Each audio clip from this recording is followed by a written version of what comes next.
सब्बपापपणासनो मंगलानंजदब्बे सिंबडमं हवै मंगलम्। नमो दुर्वाररागादिभैरिवारनिवारिणे अर्हते योगिनाथाय महावीराय तायिने।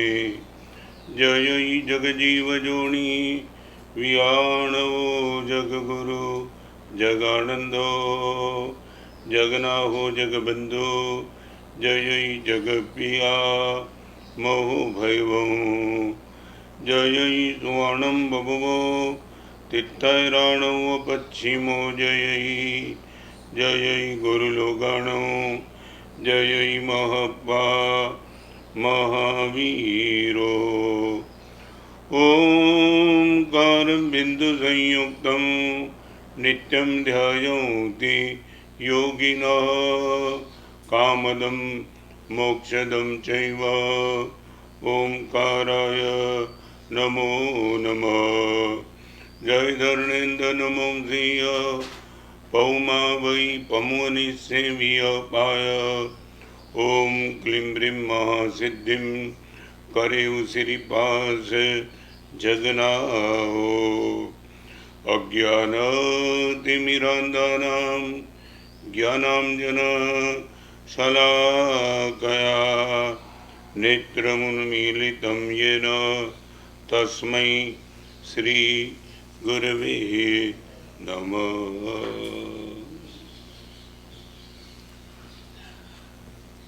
प्रतिभा के विषय में हमारी करीबन 2 दिन से बात समाप्त हुई। आज तीसरा दिन। बहुत महत्वपूर्ण बात आज के प्रवचन में करना चाहता हूँ। कई चीज ऐसी होती है जिनको हम आवश्यक की कैटेगरी में रख सकते हैं और कई चीज ऐसी है जिनको हम अनिवार्य की कैटेगरी में रख सकते हैं। Necessary and compulsory. कई चीज ऐसी है कि जीवन के लिए जरूरी है और कई चीज कंपल्सरी है 100%। चाहे आप अबजपति बनना चाहते हो संसार के क्षेत्र में और चाहे अध्यात्म क्षेत्र में आप पवित्र पुरुष बनना चाहते हो। What is the compulsory? और वो कंपल्सरी की बात आज आपके सामने रखना चाहता हूँ। न मैं बच सकता हूँ, न गणधर गौतम बच सकते हैं, न भुवन भानु सूरी महाराज बच सकते हैं, न कोई आप बच सकते हो। इस स्टेप को यदि मैं अवॉइड करके बैठा तो मेरा संयम जीवन भी फेल हो सकता है। आपको लगेगा ऐसी कौन सी चीज, तप नहीं, स्वाध्याय नहीं, भक्ति नहीं, व्यावच नहीं। उन सभी का एक रूट में आज आपको बताना चाहता हूँ। हम वहाँ से शुरू करेंगे, अपने आप को चेक करेंगे कि रियली इस स्टेप में मेरा नंबर है या नहीं है, और नहीं है वो नंबर लाने का हम प्रयास करेंगे। अंदर में पड़ी हुई प्रतिभा को बाहर लाने के लिए सबसे पहले नंबर विकल्प है हैव एबिलिटी टू हियर।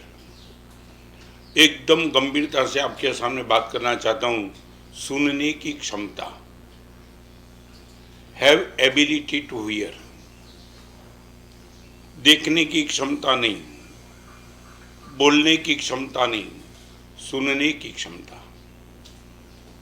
आप हमारे क्षेत्र में प्रवेश नहीं है आपका।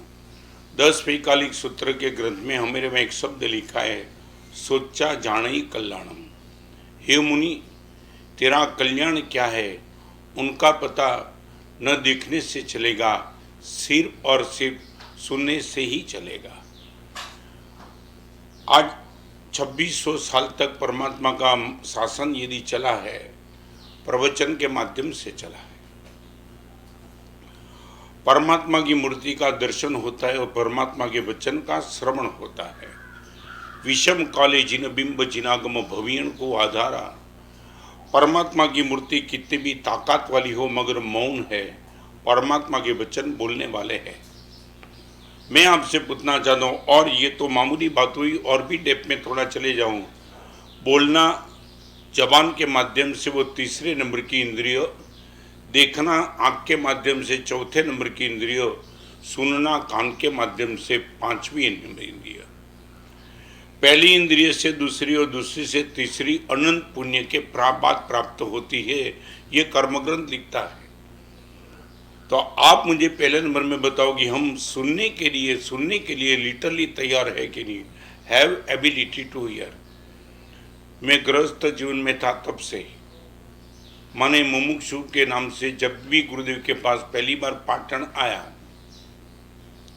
तब से आज तक अनेक क्षेत्र में मैं कमजोर था, और आज भी शायद कमजोर हूँ, मगर गुरुदेव ने जो आशीर्वाद जम के दिए थे, वो आशीर्वाद की ताकत से सुनने के क्षेत्र में मैं 100% मैं खुद को 100 में से 100 मार्क दे सकता हूँ, 100 out of 100। Now I would like to ask you, आपकी एबिलिटी है कि नहीं? सुनने की क्षमता मैं पहले भी बता दिया था, आज फिर भी बताऊं। पहले बता दिया था, फिर भी आज रिपीट करना चाहता हूं। सुनाने वाले बहुत है, सुनने वाले कम है, समझने वाले उससे भी कम है, स्वीकार करने वाले उससे भी कम है, और सुधरने वाले उससे भी कम है। मैंने पहले भी बता दिया था, फिर से आज बात निकली है तो आपको बताना चाहता हूँ। 5 चीज़: सुनाने वाले ज़्यादा, सुनने वाले कम, समझने वाले उससे भी कम, स्वीकार करने वाले उससे भी कम, और इम्प्लीमेंट करने के लिए प्रयास करने वाले तो उनसे भी तो कम।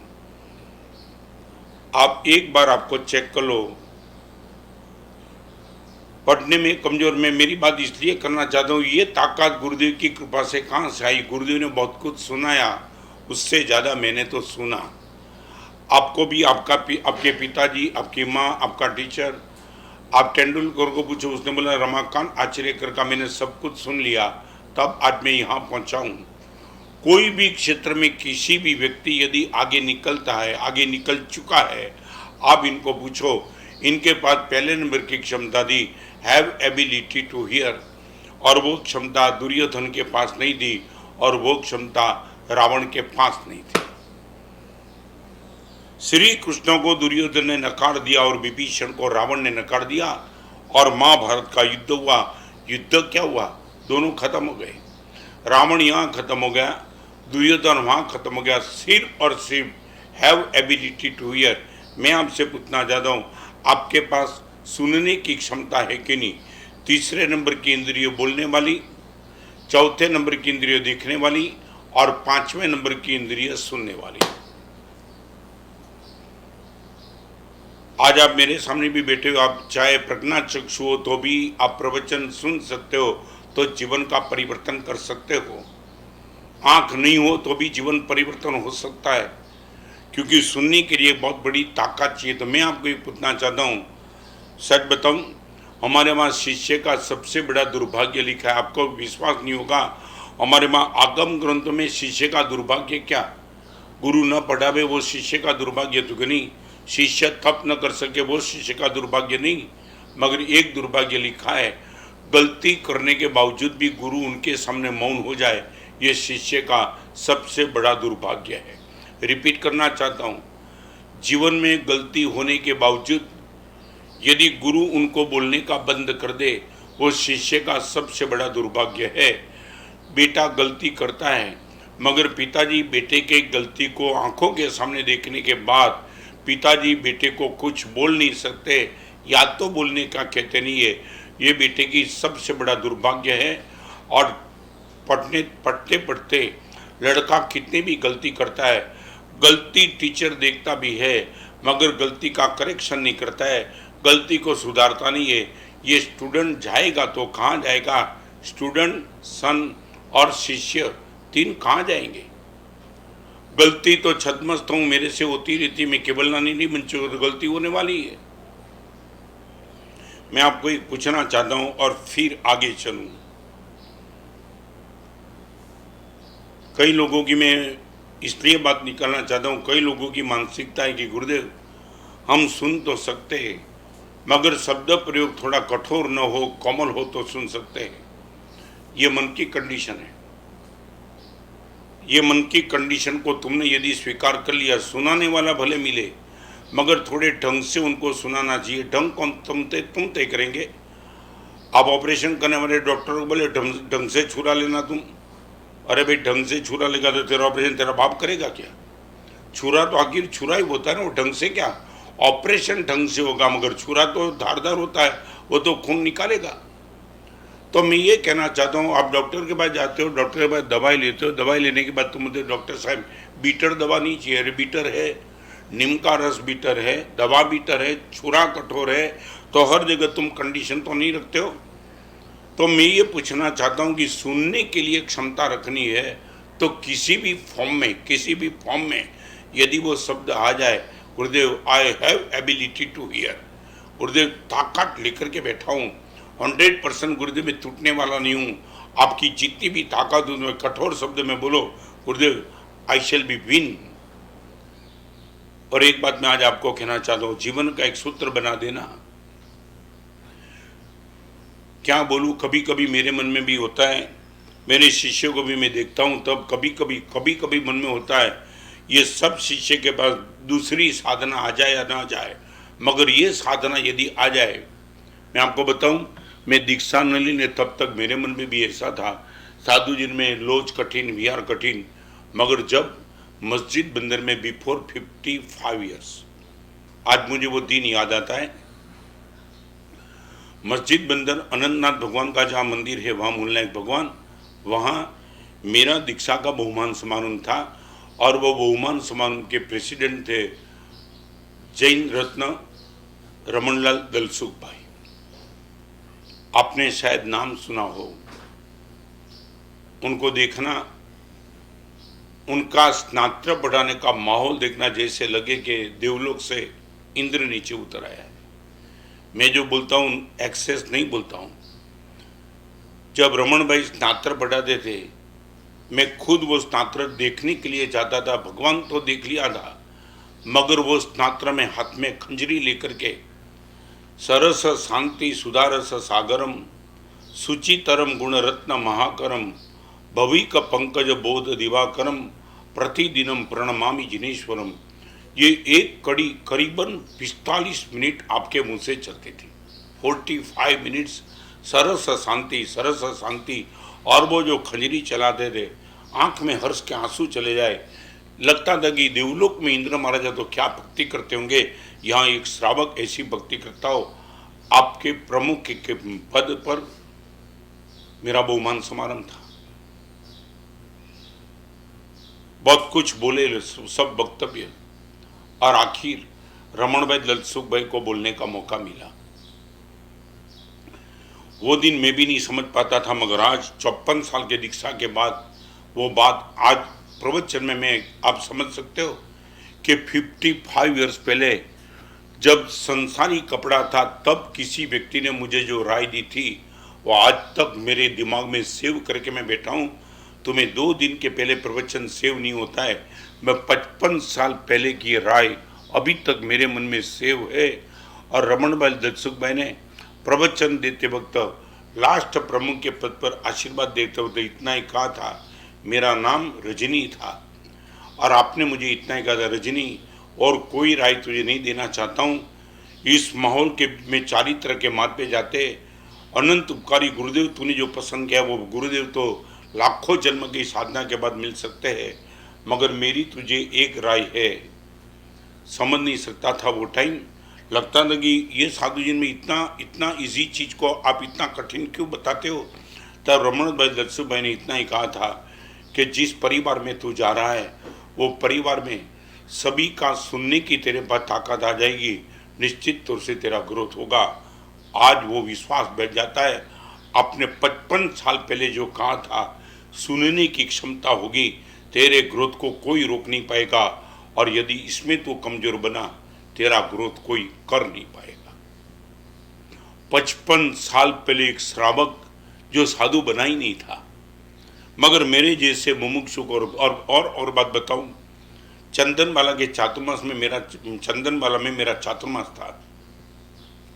सुलसा अपार्टमेंट में रमन भाई दलसुख भाई रहते थे, और मेरे चातुर्मास के प्रवचन में रमन भाई खुद सब सामयिक बेटका लेकर के सबसे पहले वो बैठ जाते थे, हिम्मतलाल बनीचंद बेड़ा वाले और रमनलाल दलसुख भाई। क्या बताऊं मैं, हंस और परम उस पर तरंगवती तरंगलला पर मेरे प्रवचन चलते थे और प्रवचन के बाद रमन भाई ऊपर आते थे, 6.5 फुट की हाइट, पर्सनालिटी देखो तो लगे इंद्र साक्षात, और नतमस्तक हो गए, आंख में आंसू के साथ कहते थे, गुरुदेव क्या प्रवचन आपका चल रहा है, गुरुदेव एक हरिभद्र सिंह जैसे आचार्य भगवान ये कर सकते हैं। माने विस्मय भाव से रमन भाई बात करते थे, गुरुदेव क्या ग्रोथ है आपका। तब मैं रमन भाई के हाथ पकड़ के मैं कहता था, रमन भाई ये आपको भी क्रेडिट जाती है, मस्जिद बंदर में आपने वो मुझे राय दी थी। रमन भाई की आंख में हर्ष के आंसू दे, गुरुदेव आपने वो अभी तक याद रखा है। आप चाहते हो आपका ग्रोथ, तिथि के दिन पुरसी नहीं कर सको, माफ हो जाएगा। हैव एबिलिटी टू हियर, प्रसन्नता के साथ सद्भाव के साथ सुनने की क्षमता है तो मेरे पास।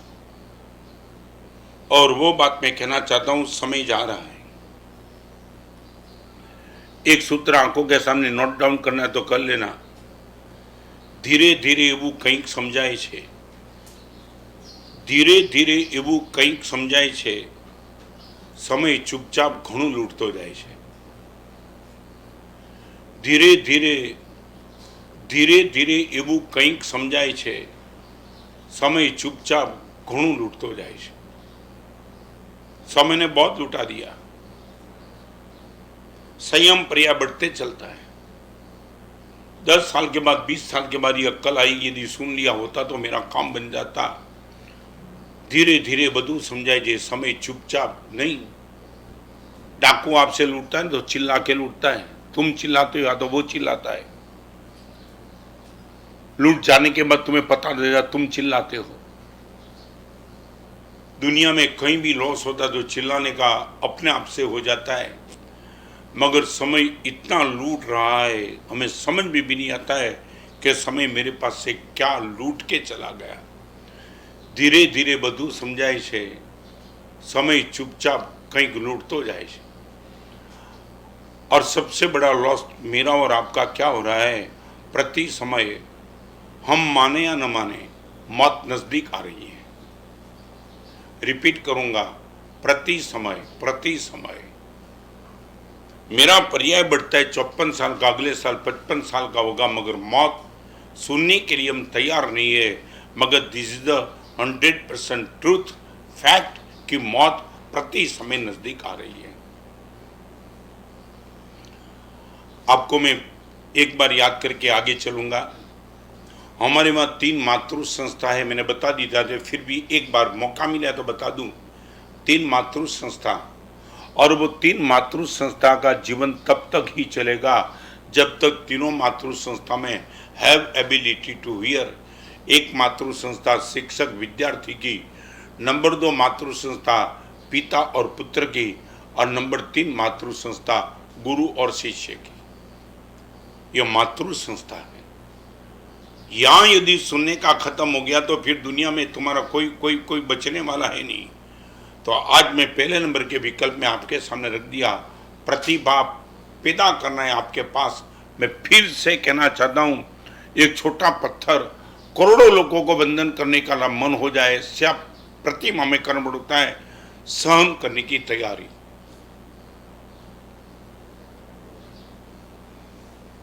Have ability to hear. और जब मैं ये बात करता हूँ तब आपके बेटे और बेटी को आंखों के सामने मत रखना, आप खुद अपने आप को आंखों के सामने रखना। और एक बात तुमने कही दूं, एवा मोटा क्यारे नहीं बनता कि जेने तमने मोटा करे एनी सामे तमे मोटा थई जाओ। जिंदगी में एवा मोटा क्यारे नहीं बनता कि जेने तमने मोटा कर्या छे एनी सामे तमे मोटा थई जाओ। नहीं, नेवर। आज भी मैं अनंत उपकारी गच्छाधिपति राजेंद्र सिंह के पास जाता हूं, आंख में हर्ष के आंसू आ जाते हैं। कितने कितने महापुरुष ने मुझे बड़ा किया, उनके सामने मैं प्रवचनकार नहीं हूँ, मैं इनके सामने ऑथर नहीं हूँ, इनके सामने मैं पुण्यवान भी नहीं हूँ, इनके सामने मैं प्रभाव भी नहीं, इनके सामने इनके चरण का सेवक हूँ। फरीवार तमने कहूँ छूं, એટલા મોટા ક્યારેય નહીં બનતા જેને તમને મોટા કર્યા એની સામે મોટા થાવ। અને એક બીજી વાત પણ કહું, જેને તમને બોલતા કર્યા એની સામે બોલીને એમનું મોઢું બંધ કરવાનું પાપ તમે નહીં કરતા। આ બીજી સૂચના છે, જેને તમને નાની ઉંમરમાં બોલતા કર્યા એમને બોલતા બંધ કરવાનું પાપ તમે નહીં કરતા ક્યારે। પપ્પા તમને સમજણ ન પડે, મમ્મી તું બોલીશ નહીં, અક્કલ है कहाँ के तेरे पास, क्या बोलती है मेरे सामने, बेटा रात को 12 बजे बाहर निकलना, पापा शांत रखो तुम इनको। जिस पिता और माँ ने तुम्हें बोलने का तैयार किया, बोलने के लिए तुमने तैयार कर दिया, वही माँ बाप को तुमने बड़े होकर के बोलना बंद कर दिया। एक शिष्य गुरु को बोल देंगे गुरुदेव आपके पास अक्ल नहीं है, मैं क्या करता हूँ, आप तो पढ़े लिखे नहीं हो, मैं इतना पढ़, तुम बोलेगा।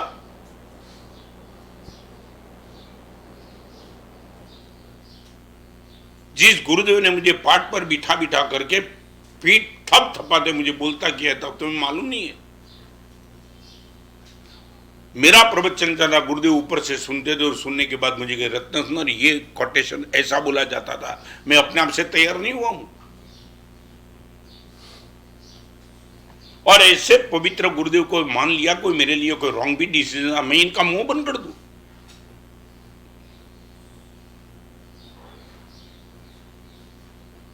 मैं आगे चलना चाहूंगा। मैं प्रति समय सच बताऊं, I am sincere due to my life. प्रति समय जाता है और लगता है कि समय घणु लूटी रह्यो छे, घणु लूटी रह्यो छे। और सबसे बड़ा समय जो लूट रहा है वो मेरा आयुष्य कर्म। हर कर्म को मैं स्टोरेज करता हूं, बढ़ा भी सकता हूं, ज्ञानामरण का क्षयक्षम कर सकता हूं, मोहनी का क्षयक्षम कर सकता हूं, आयुष्य का क्षय ही होता है। आप समझ जाते हो मैं जो क्या कहना चाहता हूं। दूसरे कर्म का क्षयक्षम होता है, मगर आयुष्य कर्म का प्रति समय क्षय, और एक दिन आपको बोलेगा the picture the end. Picture 2 घंटे के बाद ही खत्म होती है, मैच थोड़ी पहले भी खत्म होती है, और हमारा जीवन कभी भी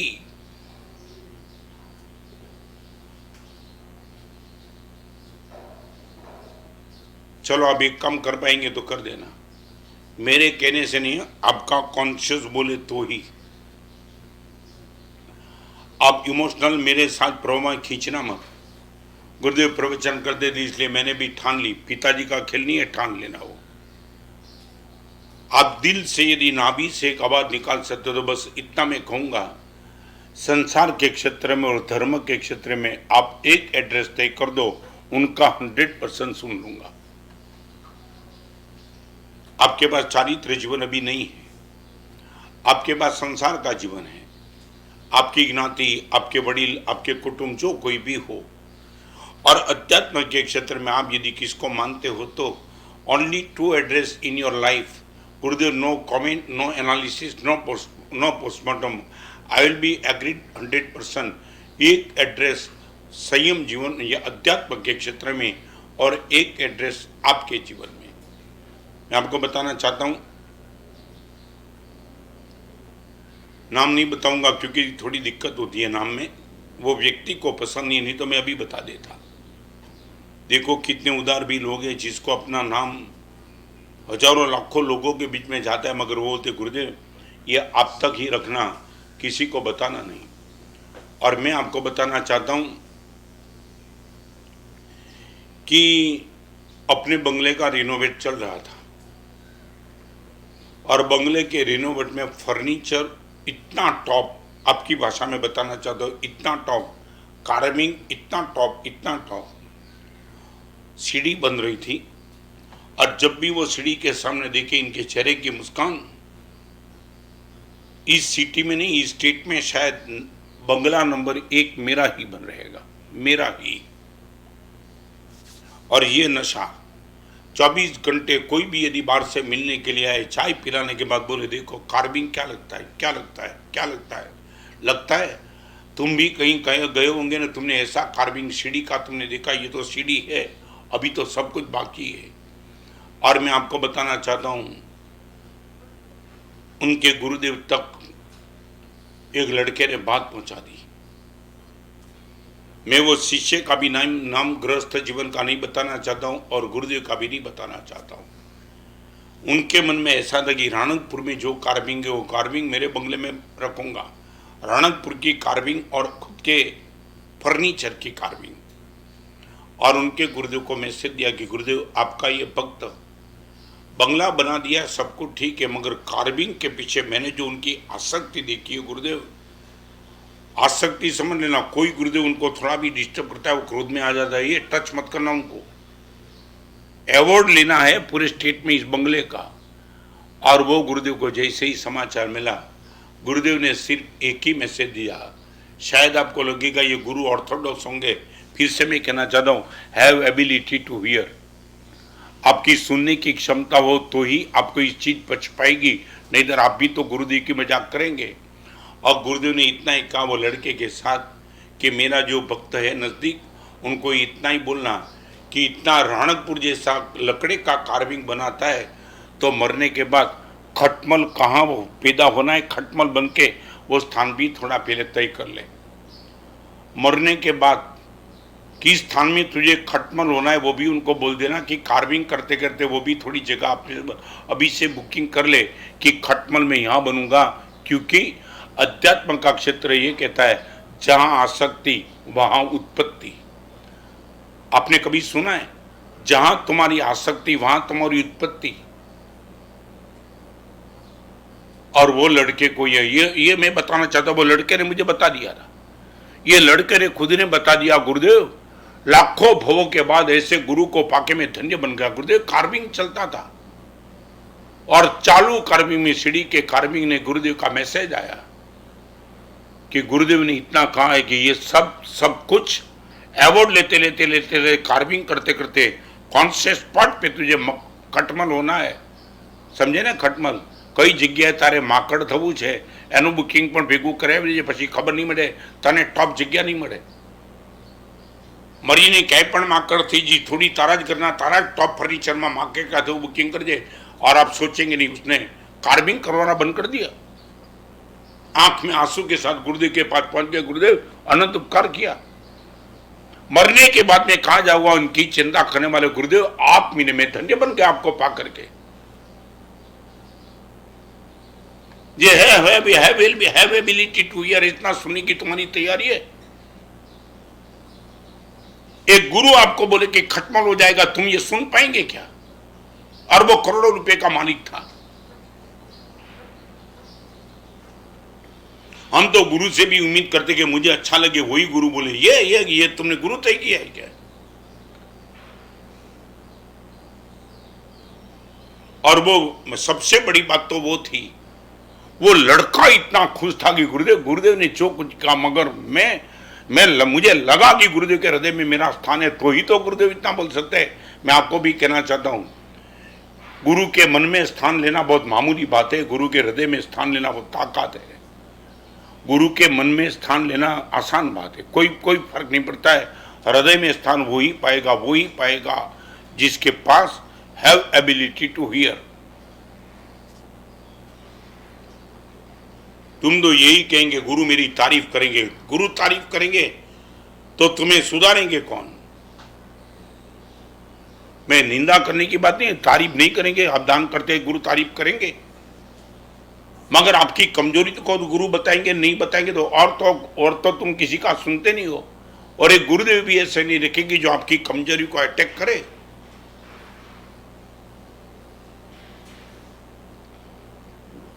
ये मेरी बात में करूं तो आपको लगे ठीक है गुरुदेव आप तो साधु बन गए, माने आपके पास ताकत आई होगी।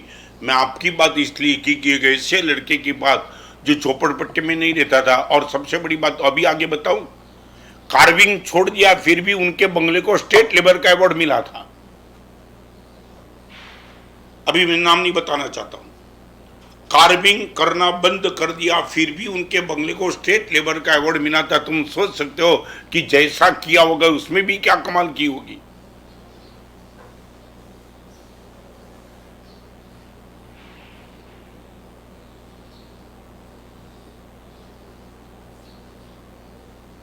પથ્થર પર કોતરીને લાગણી બતાવી શકાય. પથ્થર પર તમે કોતરો તો લાગણી બતાવી શકાય, પણ લાગણીને કોતરો તો માણસ પથ્થર બની જાય.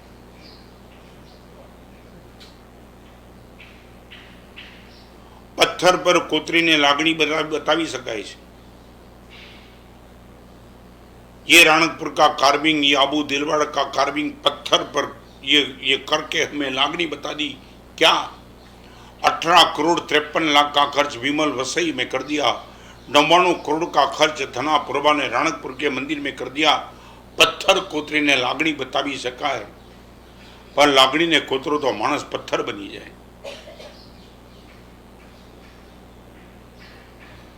प्रतिभा पैदा करने का पहले नंबर का सूत्र यूनिवर्सल ट्रूथ मैंने फिर से बता दिया. Not necessary in life but compulsory in life. If you like to talent, आप चाहते हो कि गुरुदेव मेरे पास टैलेंट बनी रहे, तो इनके सिवा आपके पास कोई चारा नहीं. मैं रिपीट करना चाहता हूँ, चाहे आप किसी भी क्षेत्र में तुम चले जाओ, इनके पहले आपके लिए चारा नहीं है.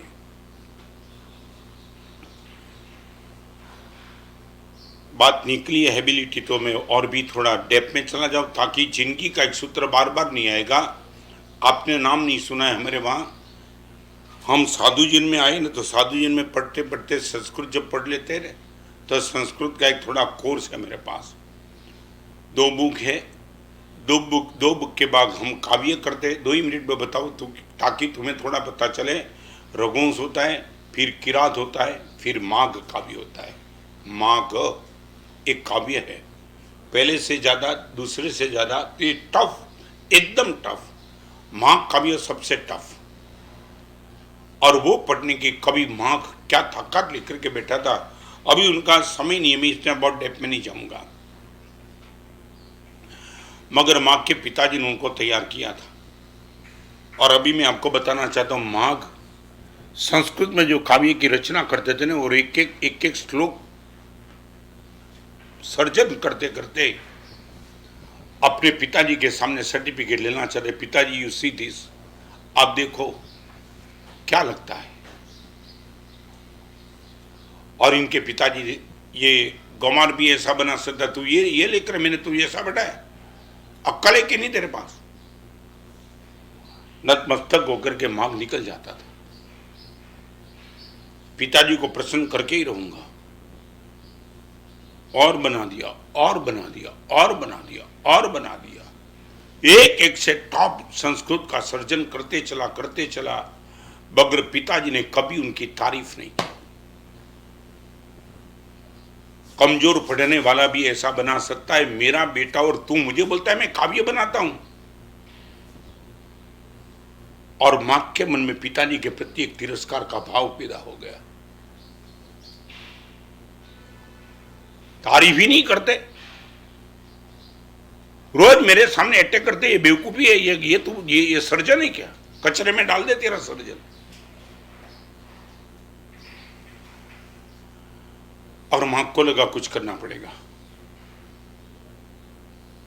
उसने अपने मित्र को दिखा दिया श्लोक, पिताजी की उम्र वाले, और पीठ थपथपाई. कमाल कर दिया यार, तेरा ये सर्जन मैं तो सोच नहीं सकता. मैं तो समझा तू कमजोर होगा. ये सर्जन मिरेकल, आज के जमाने में ऐसा सर्जन करने वाला कोई संस्कृत में पैदा नहीं हुआ. मां के मन में पिताजी आंखों के सामने आ गए. ये मेरा बाप नहीं, मेरा दुश्मन है. मैं आगे बढ़ूं उसमें मेरे पिताजी को इंटरेस्ट नहीं. डांटते ही रहते, कभी प्रशंसा नहीं. और एक दिन माघ एक कागज में श्लोक बना करके आया, और पिताजी के हाथ में वो कागज थाम दिया. पिताजी ये कागज देखो तो. और आपको बताऊं, ये कागज थोड़ा जला हुआ था, काला पड़ गया था. दीपक की जोत कहीं टच हो चुकी थी कागज को, मगर अक्षर बिल्कुल साफ सुथरे दिखाई पड़ते थे, रचना के, सर्जन के. पिताजी क्या लगता है, और पिताजी श्लोक पढ़ते चले. एक दो तीन चार पांच श्लोक पढ़ लिए। पढ़ने के बाद मां की पीठ पर हाथ रख के बोला, मां, सर्जन तो उनको बोलता है, आज तक तूने कचरे का सर्जन किया था, ये देख, चाहे जला हुआ कागज तू कहीं भी कचरे के डिब्बे में से उठा के लेके आया होगा, मगर जब तक ऐसा सर्जन न करे ना तब तक मेरा मुंह नहीं खाना। धन्यवाद है इनकी मां को, इनके पिताजी को, इनके टीचर को, ऐसे लड़के को जन्म दिया। पिताजी तारीफ के पुल बांधते चले, मां सुनते रहा। आधा घंटा तक पिताजी ने तारीफ की, मां आज हो जाए, केसर बादाम वाला दूध हो जाए, इतना इतना अच्छा सर्जन तूने बता दिया, मैं आशीर्वाद देता हूं, ऐसा सर्जन करे तब मेरे पास आना। कागज पिताजी के हाथ में था और मां ने बता दिया, पिताजी मेरा ही सर्जन है। हैरान, तेरा सर्जन, मेरा ही। ये कागज मैंने जानबूझ के जलाया है। मां तू क्या बोल रहा है? बस यही मैंने जो आपको बता दिया वो। इतने दिन से मैं सर्जन करके आपके पास आता था, आपने कभी मेरी तारीफ नहीं की, गाली ही देते चले, गाली ही देते चले। आप यही बोलते चले तेरी औकात नहीं है, तेरे में कुछ गट्स नहीं है, और अभी इनकी तारीफ करते हो, ये मेरे ही तो सर्जन है, मैंने जानबूझ करके थोड़े धुआं में रख दिया, और आज आप बोलते हो कि ये सर्जन इतना हो, तभी मुझे बता देना। पता चल गया ना पापा, आपको लगता है ना पिताजी कि आपको मेरे पर चैलिसी थी? पिताजी की आंख में आंसू चले। मां रख दे, बस आगे कुछ बोलना नहीं चाहता हूं। यदि ये तेरा ही सर्जन है तो बस मैं इतना ही कहूंगा। एक बाप होकर के मैं कभी अभिशाप देता नहीं, मेरे मुंह से हमेशा आशीर्वाद ही निकलते, मगर एक पिताजी की तारीफ सुनने के लिए तूने मेरे साथ जो छल किया, कपट किया, माया की, प्रपंच किया, मां बस मैं आशीर्वाद तो अभिशाप नहीं देना चाहता हूं, मगर इतना कहना चाहता हूं, आज से इससे बढ़िया सर्जन तेरे हाथ से कभी नहीं हो पाएगा। Never, this the end of your life. तुम्हें मालूम है, मां तार तार रोने लगा, पिताजी का खंदा पकड़ लिया, पिताजी मुझे माफ करो, मां बेटा माफ हो गया। एक बाप के हृदय को तू समझ नहीं पाया, तू मेरी तारीफ पाने के लिए, मेरी तारीफ पाने के लिए तू इतना कपट कर सकता है। मां तुझे मालूम नहीं, मेरी तारीफ, मैंने तुझे उपालंब दिया था, हर तेरे सर्जन को मैंने डांट इसलिए दी थी, आज तू यहां तक पहुंचा, वो मेरी डांट का प्रभाव था कि मैं और आगे बढ़ूंगा और आगे बढ़ूंगा और आगे बढ़ूंगा, मगर पिताजी की प्रशंसा लेकर ही बैठूंगा। मां आज तू इतना भी आगे बढ़ा, ये मेरी डांट का प्रभाव था, मगर तुझे डांट ही पसंद नहीं, और छल कपट एक बाप के सामने तुझे करना पड़ा।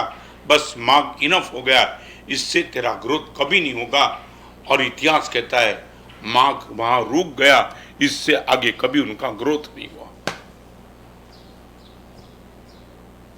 है तुम्हारे पास ये इतिहास है, तुम्हारे बेटे को तुमने पढ़ाया, तुमने खुद ने पढ़ा कभी?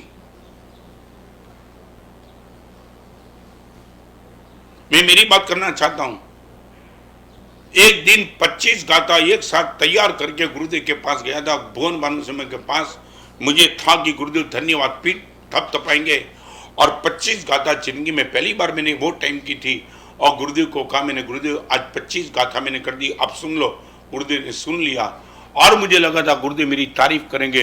वही माँ के बाप ने जो किया वही गुरुदेव ने मुझे कहा था, रत्न सुंदर अभी तक तेरी शक्ति को तू छुपाता था ना, आज पहली बार पता चला कि तू इतना भी तो कर सकता है, अभी तक तूने नहीं किया, कल से काम पे लग जा, रोज 25 से ज्यादा होना चाहिए। ये गुरुदेव मिले थे।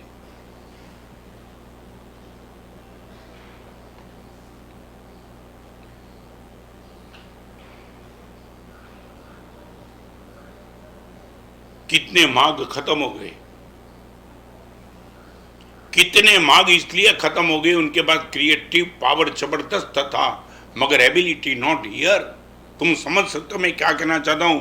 सर्जन करने की जबरदस्त ताकत थी, सुनने की ताकत नहीं थी।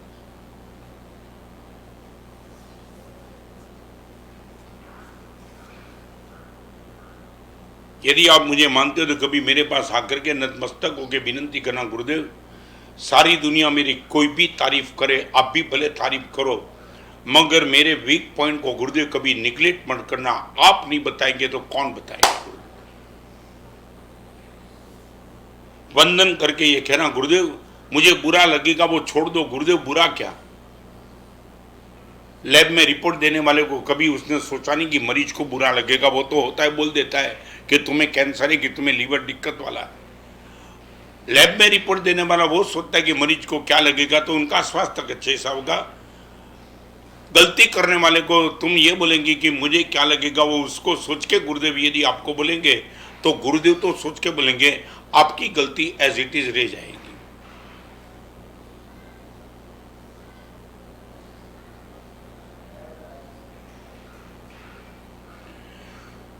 बहुत आपसे मैं प्रेम से कहना चाहता हूं, मेरे में क्रिएशन पावर नहीं था, मगर हीरिंग ताकत गुरुदेव की कृपा से आई। और वो हीरिंग ने, मैं आपको एक छोटी सी और भी बात बताना चाहता हूं। प्यारा नौपद मारा नौपद वो किताब मैंने लिखी। नवसारी के चातुर्मास के दौरान मेरी किताब चलती थी। शासन सम्राट पूज्यपाद आचार्य भगवान नेमीश्वरी माँ के समुदाय के पूज्यपाद आचार्य भगवान प्रद्युम्न सूरीश्वर जी महाराज, मेरे पर आपका बहुत प्यार था और आपने मुझे लिख दिया था कि रत्न सिंह तुम किताब भले ही लिखो, इनकी प्रस्तावना तो मैं ही लिखूंगा। इतना बड़ा प्यार, मेरे से विद्वान, मेरे से अच्छे प्रवचनकार, मेरे से वडील, और आपकी किताबें प्रिफ्रेस तो मैं ही लिखूंगा। और मैंने वो सब चैप्टर भेज दिए। उपाध्याय पद का चैप्टर जब मैंने भेजा, आपने पढ़ा, और आप भी थोड़े नवपद में डेप में गए होगे तो आपको माने उपाध्याय पद माने विनय, विनय और उपाध्याय पद।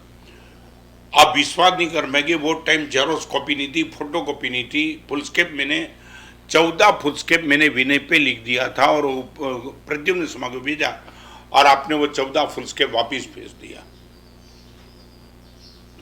रत्न सुंदर महाराज, उपाध्याय जी महाराज का गुण विनय नहीं है मगर विनयन है। विनय होगा, मगर मैं आपको कहना चाहता हूं, कई ग्रंथ ऐसे आपने ग्रंथ के रेफरेंस भेजे, विनय नहीं विनयन। विनयन माने टू डिलीवर। उपाध्याय जी भगवान अपने शिष्य को भगवान के वचन देते, वो आगे जाते, वो आगे जाते, आगे जाते। विनय तो रत्न सिंह एक छोटा सा साधु भी करता है। उपाध्याय का गुण विनय नहीं है मगर विनयन है। अभी देखो, मैं आपको बता, have ability to hear, 16 foolscap page आपने निगलेक्ट कर दिया। कैंसल कर दो, नया मैटर लिखो। अभी तुम्हें मालूम नहीं होगा, एक मैटर कैंसल करना वो ईगो हट नहीं होता था, मगर वो माइंड सेट करना बहुत दिक्कत थी। तो मैंने कहा कि बड़े प्यारे मित्र थे मेरे, तो मैंने लिख दिया। विनय गुण आता तो है ना, तो मैंने लिखा है। अगली किताब लिखूंगा, फिर विनय लिखूंगा, रत्न सिंह चलेगा नहीं। यही विनय कैंसल करना है, विनय कैंसल कर विनय लिखना है। मेरे मन में एक भाव आया तो मैंने मजाक में लिख दिया। फिर एक काम करो, आप प्रिप्रेस मत लिखना। आपने बोला रत्न सिंह ये लिखा सो लिखा, मैं ही प्रिप्रेस लिखने वाला हूँ, ये करेक्शन भी तुम्हें करना है, दो में से कोई कॉम्प्रोमाइज नहीं होगा। और फिर 16 फुलस्केप पे दोबारा मैंने लिखा और वही प्रिफ्रेस आपने लिखी और मुझे धन्यवाद दिया। Have ability to here.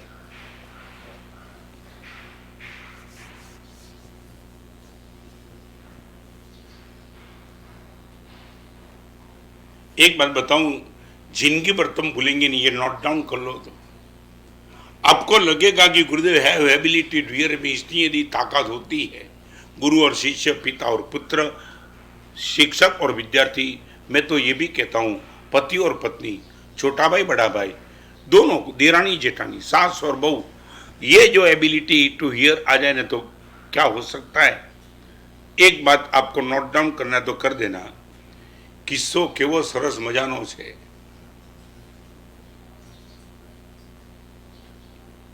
किस्सो केवो सरस मजानो छे, बेव व्यक्ति सुखी थयानो छे।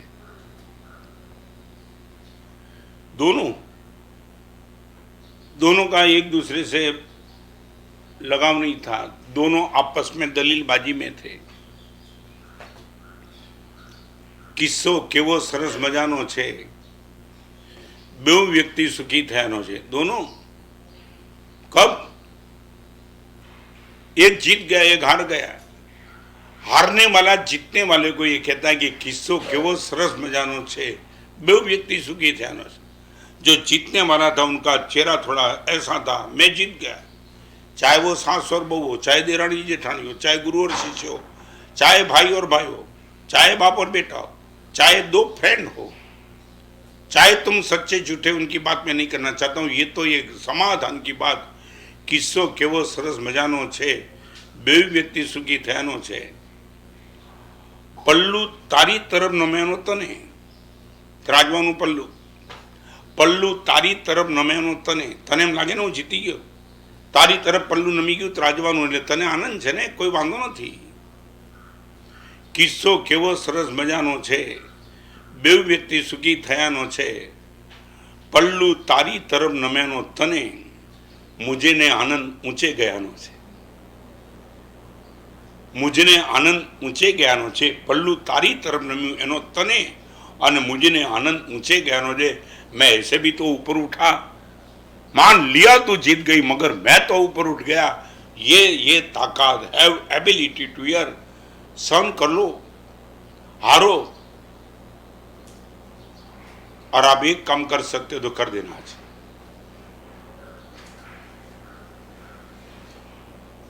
जो संबंध आप जीवन भर निभाना चाहते हो,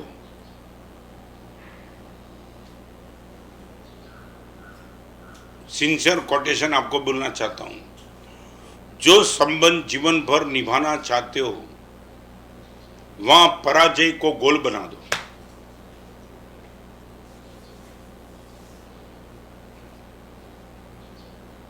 बस इतना यदि तुम कर सकते हो, जो संबंध जीवन भर तक आंख बंद होते वक्त तक निभाना है, वहां एक तय कर लो, पराजय वो आपके जीवन का गोल बन जाए, नॉट विक्टरी। मैं जीवन भर के लिए गोल बना के बैठा था और आज भी बैठा हूं कि बस ये संबंध जिनके साथ जीवन भर का मेंटेन करना है, वहां जीतना नहीं। चाहे मैं सही होगा तो भी हारने की मेरी पूरी तैयारी लेकर के बैठा हूं, क्योंकि मुझे निभाना है। और एक बात बताना चाहूंगा, किसी दलील में जीतना, इससे तो बेटर है सामने वाले का दिल जीत लेना। किसी दलील को जीतना, इससे तो बेटर है सामने वाले के हारने के बाद दिल जीत लेना।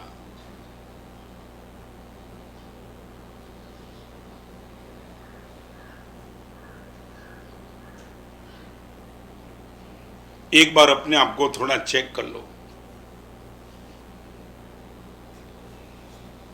आपके जीवन के रास्ते को एक बार चेक कर लो।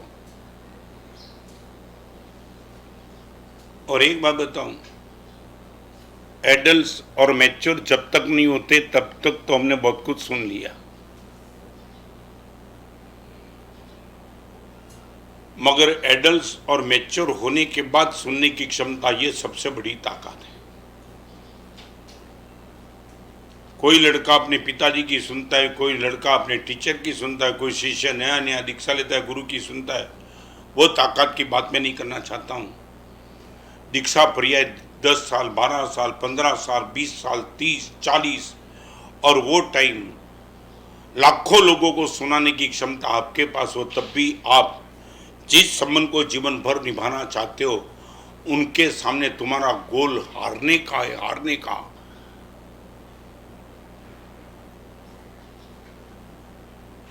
और अब एक काम कर लेना, एक कागज लेके बैठ जाना कि किसके साथ लॉन्ग लाइफ जीवन संबंध निभाना है मुझे।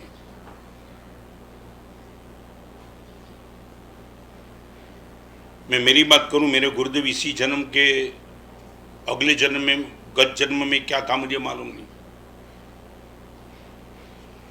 मगर इस जन्म में गुरुदेव को पाकर के मैंने ठान ली कि जब तक मुक्ति न मिले तब यही गुरुदेव मुझे चाहिए। मिलेंगे नहीं मिलेंगे प्रकृति के हाथ में है, मगर मेरे मन का मैंने जो देखा है, मैंने तीर्थंकर भगवान को तो नहीं देखा, मैंने गौतम स्वामी जी को भी नहीं देखा, हरिभद्र शर्मा, यशोवी जी महाराज, विनय जी महाराज, कीर्ति जी उपाध्याय किसी को नहीं देखा, मगर मैंने जैसे मेरे गुरुदेव को देखा है, और वो देखने के बाद लगाई कि जब तक मुक्ति नहीं मिले तब तक यही गुरुदेव मुझे चाहिए। भवे भवे तुम चरणम, जय बीराय सूत्र में भले बोलते शासन भव भव मिले, मगर मुझे मालूम नहीं शासन भव भव मिले वो पुण्य मेरा है कि नहीं मालूम नहीं, मगर किसी भी फॉर्म में गुरुदेव तो मिलने ही चाहिए। और ये वर्षों से मेरा गोल था, इसलिए हमेशा गुरुदेव के सामने हारने में मुझे बहुत आनंद आया है। I enjoy. जीतने का तो पाप सपने में भी कभी नहीं किया। दलील करके गुरुदेव को मौन रखने का पाप तो सोचा भी नहीं जिंदगी में कि आपका मुंह में बंद कर दूं। हारने का अद्भुत आनंद था। आज आपको पता चलेगा कि ये कमजोर बीज તમને શું કહું, ગુજરાતીમાં એક સરસ મજાનું વાક્ય છે, એક કમજોર ગણાતા બીજમાં જગતને હરિયાળીથી વાપ્ય બની દેવાની તાકાત છે। એક કમજોર ગણાતા નાનકડા બીજમાં આખા જગતને હરિયાળીથી વ્યાપ્ત કરી દેવાની તાકાત છે, મગર કબ હેવ એબિલિટી ટુ હિયર। वो बीज को डाल देता है जमीन के अंदर, सूर्य प्रकाश उनको मिलता नहीं, अंधेरे में।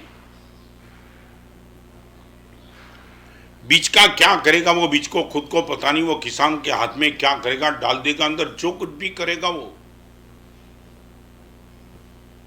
बाढ़ जब आता है, તમે ક્યારે ભરૂચ ગયા હો ને કબીર વડને જોયો તો તમને ખબર પડે શું એક બીજની શું તાકાત છે। કબીર વડ એટલે એમ લાગે કે બાપરે બાપ, मैं जिंदगी में वर्षों पहला पहली बार जो तो कबीर वर्ड। एक छोटा सा भी लाखों लोगों का फाउंडेशन बन सकता है। भगवान से मैं विनती करता हूं, बस भगवान बस इतनी ताकत, साधना कितनी कर पाऊंगा मालूम नहीं, और कितनी कर पाया वो भी मुझे मालूम। 128 उपवास समाप्त होने के बाद आज आगे के 16 उपवास का पचकान आचार्य हंसरत्न सूरी अभी ही लेके गए। चौथी बार का 180 उपवास, और अभी भी आकर के मुझे बोल गए रत्न समय 180 उपवास। मैंने बोला हंसरत्न में पारना कैसे, कोई फर्क मुझे नहीं पड़ता है।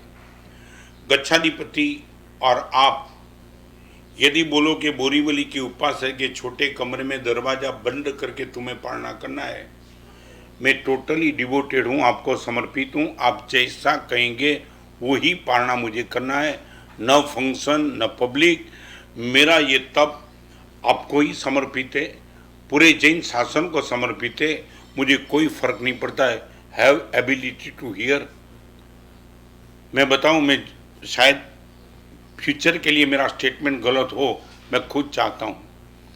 फ्यूचर का जो मैं स्टेटमेंट अभी करने जा रहा हूं उसमें मैं गलत हूं, मुझे आनंद आएगा गलत हो तो।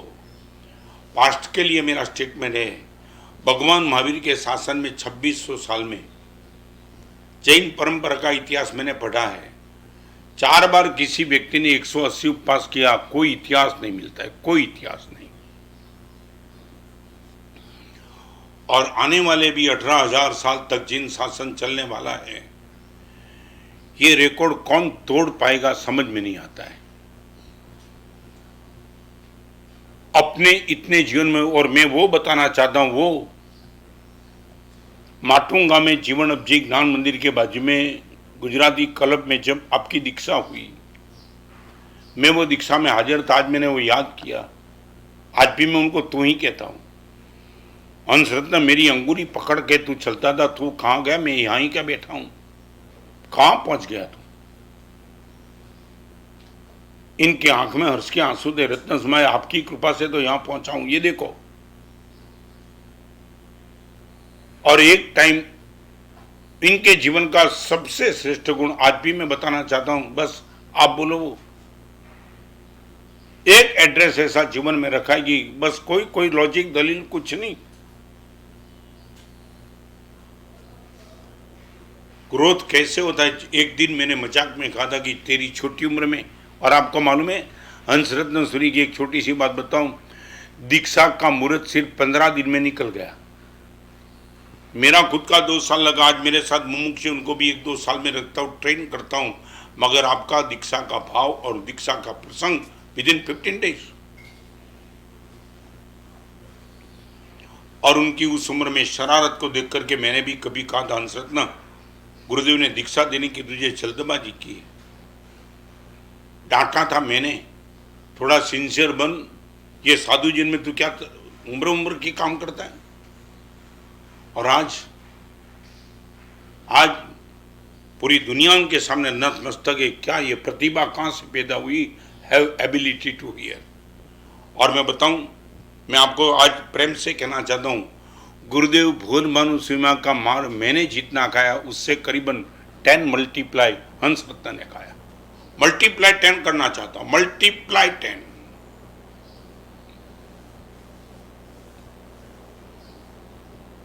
जब भी मेरी बात निकलती बोलते रत्न तुमने तो क्या खाया? मैंने दिल से खाया। तुम्हें तो गुरुदेव मारने के पहले थोड़े सोचते हो कि क्योंकि तुम तो उम्र वाले थे ना, मैं तो छोटा था, तो कान ठोकना गुरुदेव सोचते ही नहीं थे। ऊपर नीचे जहां भी लगा वहां इतना मार खाया था। कहां है आज? ये डांट दिखाई पड़ती है। मार भयंकर हो सकता है, मारने वाले कौन है सबसे बड़ा राज उनका है। छुरी भयंकर हो सकती है, मगर यदि छुरी डॉक्टर के सामने है, आदमी साइन कर देता है, मैं आता हूं टेबल पे सोने के लिए, अरे छुरी है, चाहे कुछ भी हो। मैं छुरी नहीं देखता हूं, छुरी किसके हाथ में है वो देखता हूं। मैं डांट का शब्द नहीं चेक करता हूं, डांट कौन दे रहा है वो सोचता हूं। और जिस दिन तुम्हारे पास ये ताकत आ जाएगी, बस संसार तुम्हारा बिल्कुल खत्म हो चुका है।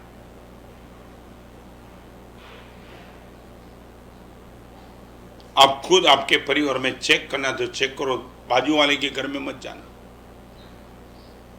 आपके परिवार का, आपका बेटा, आप जो नहीं चाहते एक बार उनको बोल के दिखाओ।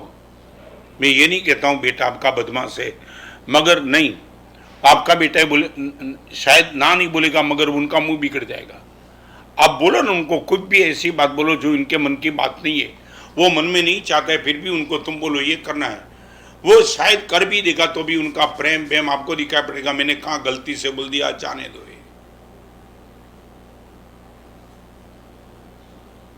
दो बात बताना चाहूंगा, हैव एबिलिटी टू हियर, इसमें 2 कंडीशन रख देना।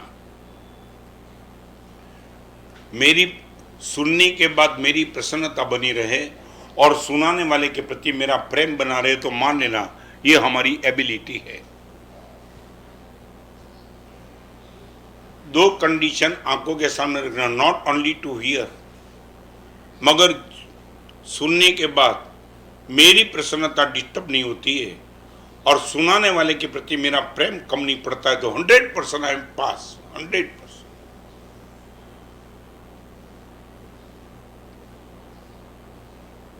ऐसा एड्रेस यदि आपके जेल में कोई भी एक हो,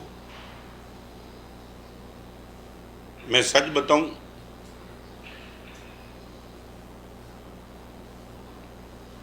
मैं आज भी दुख महसूस करता हूं।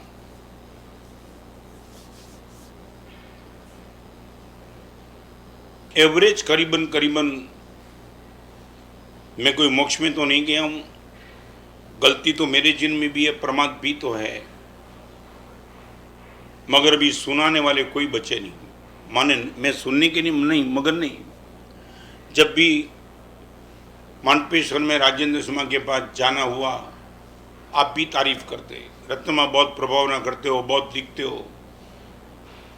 गच्छाधिपति के पास भी गया, तब भी शायद यही शासन की प्रभावना बहुत करते हो, मेरा बहुत बहुत आशीर्वाद, बहुत बहुत शक्ति। वो डांट शांतारूप से चातुर्मास में भी गच्छाधिपति, अहमदाबाद में अभी मिलने के बाद जब MP आया, और तब भी गच्छाधिपति के साथ कमरे में बंद हो गए, साहब कुछ तो बोलो, बहुत कुछ गलती है। गच्छाधिपति के चेहरे पे मुस्कान थी।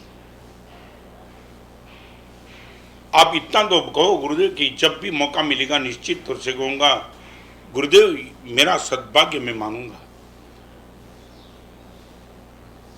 छेल्लू वचन तमने कही दू, अपराध कोईनो कशे अड़े नहीं, अपराध कोईनो कशे अड़े नहीं, टच नहीं होगा। मेरे शिष्य भी गलती करते मगर उनकी गलती टच न हो। अपराध कोईनो कशे अड़े नहीं, मारी क्षमा ने तरत वीटी वड़े। अपराध कोईनो कशे अड़े नहीं, मारी क्षमा इन्हें तरत वीटी वड़े। मेरा प्यार, मेरी क्षमा का भाव उनको इतना छू जाए, बस बात यहां खत्म हो जाती है। मैं फिर से कहूं, मेरे अंदर पड़े हुए गट्स को बाहर निकालने का compulsory step, have ability to here.